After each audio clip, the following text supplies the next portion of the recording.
Lindsay the Librarian here with another episode of the Book Report, sharing all the book and library news you need to know about for the month of December. All right, first up in library news, Santa is coming to the library. He's going to be in Union West on December 3rd at 12 o'clock, in Marshville on December 5th at 5 o'clock, and in Monroe on December 21st at 4 o'clock. So bring the kids and come on out, or kids, if you're watching, you need to come out and see Santa. And we also have a family Christmas celebration in Monroe on December 18th, and we're going to have carolers and hot chocolate and hot cider, and it's going to be lots of fun. And our book tree is going to be built by then because we're working on it as I'm filming this, which is the first week of December. So come out, it's going to be fun. And for teens in the month of December, we are doing the teen contest as a holiday movie quote, and that will be out December 1st, so stop by your nearest location and pick up that contest. I'm sure you'll win some wonderful Christmas prizes if you enter the contest. For those of you who do ebooks, e-audios, e-magazines, we have some Overdrive news. We have a new website, in case you haven't noticed, and if you need help navigating that new website, we have classes in Monroe on Saturday, December 5th from 1 to 3, and then on Thursday, December 15th from 3 to 5. And we're also doing a checkout challenge for our ebooks, e-audios, e-magazines, and we need to get 20,000 checkouts in the month of December, which is doable, but we need your help. And if we get all of those checkouts, then we win more money to buy ebooks and e-audios for you to check out.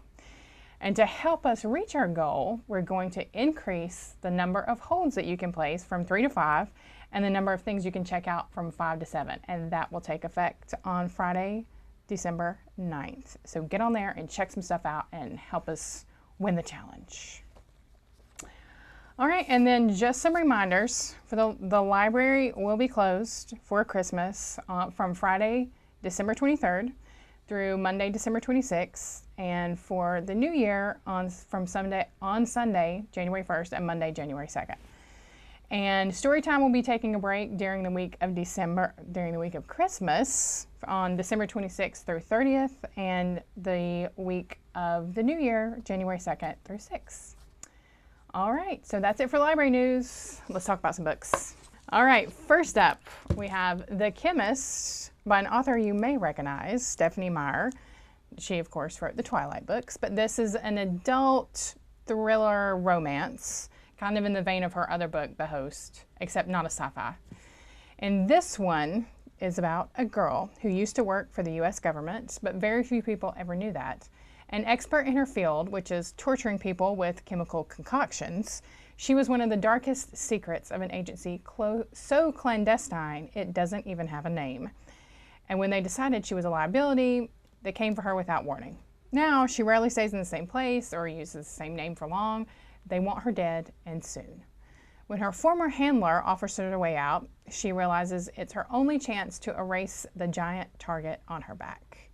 But it means taking one last job for her ex-employers. All she has to do is kidnap school teacher Daniel Beach, who is plotting a bioterrorism attack according to her employers. To her horror, the information she acquires only makes her situation more dangerous. Resolving to meet the threat head-on with the help of Daniel's Black Ops twin brother, she prepares for the toughest fight of her life, but finds herself falling for a man who can only complicate her likelihood of survival. Turns out, torture can lead to love. She sees her choices being rapidly whittled down. She must apply her unique talents in a way she never dreamed of. This one didn't get any stars, but Kirkus said that Meyer marries the genres of spy versus spy and throbbing romance novel with good results. So it sounds exciting and a little bit of escape for Christmas. Our next book is Swing Time by Zadie Smith, who also wrote On Beauty and White Teeth. This one is about two brown girls who dream of being dancers, but only one, Tracy, has talent. The other has ideas about rhythm and time, about black bodies and black music, what constitutes a tribe or makes a person truly free. It's a close but complicated childhood friendship that ends abruptly in their early 20s, never to be revisited, but never quite forgotten either. Tracy makes it to the chorus line but struggles with adult life, while her friend leaves the old neighborhood behind, traveling the world as an assistant to a famous singer, Amy, observing close up how the 1% live. But when Amy develops grand philanthropic ambitions, the story moves from London to West Africa, where diaspora tourists travel back in time to find their roots, young men risk their lives to escape into a different future, and the origins of a profound inequality are not a matter of distant history, but a present dance to the music of time. This one got a star review from Publishers Weekly, Library Journal, Kirkus, and Booklist that said, exceptionally diverse and magnetizing characters and lashing satire. Swing Time is an acidly funny, fluently global, and head-spinning novel about the quest for meaning, exaltation, and love. All right, next we have Her Nightly Embrace by Tantimedh, which is the first in the Ravi PI series, which is going to be a TV show on the BBC. So get in on the ground floor on this one. Ravi Chandra Singh is the last guy you'd expect to become a private detective. A failed religious scholar, he now works for Golden Sentinels, an upmarket London private investigations agency. His colleagues are a band of gleefully immoral and brilliant screw-ups.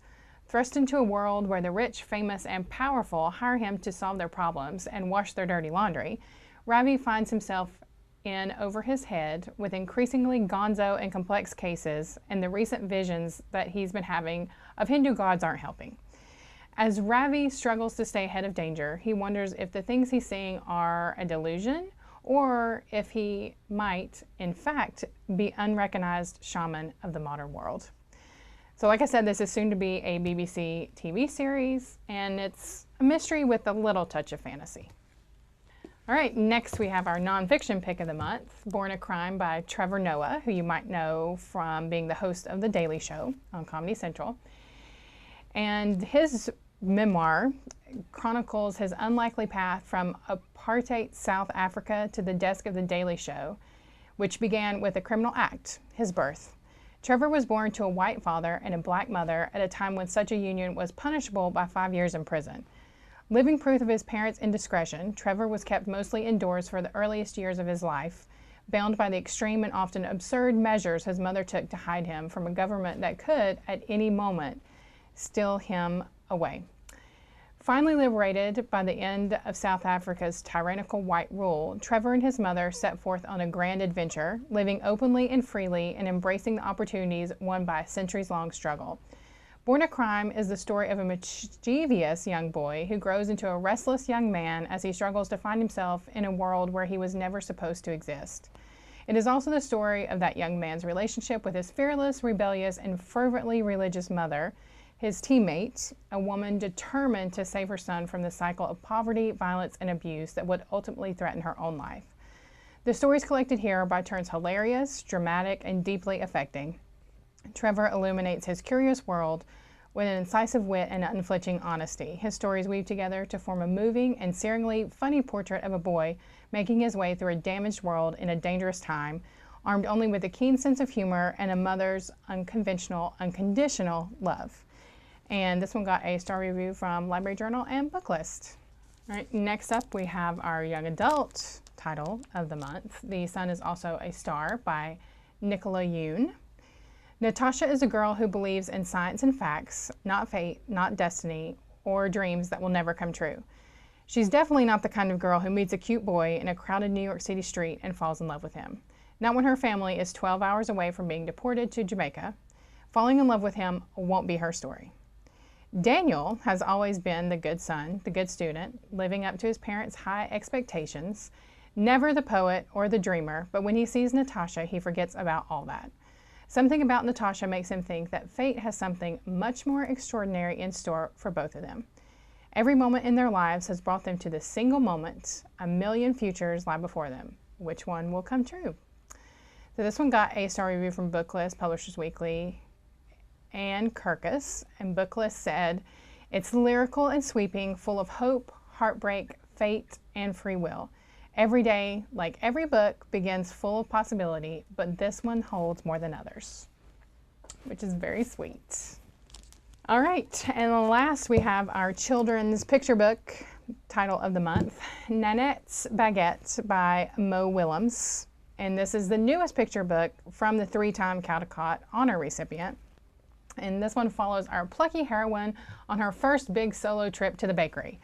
But will Nanette get the baguette from Baker Juliet, or will Nanette soon be beset with regret? Set in a meticulously handcrafted, paper-modeled French village, the uniquely vibrant, laugh-out-loud world of Nanette's Baguette may be Mo's best creation yet. Get set to crack into an irresistible tale you won't soon forget. And it got a star review from Booklist, School Library Journal, and Kirkus that said it was laugh-out-loud fun for all. All right, that's it for all the library and book news for the month of December from everybody at Union County Public Library. I hope you have a wonderful holiday season and come visit us at the library. Until next time, keep reading, Union County.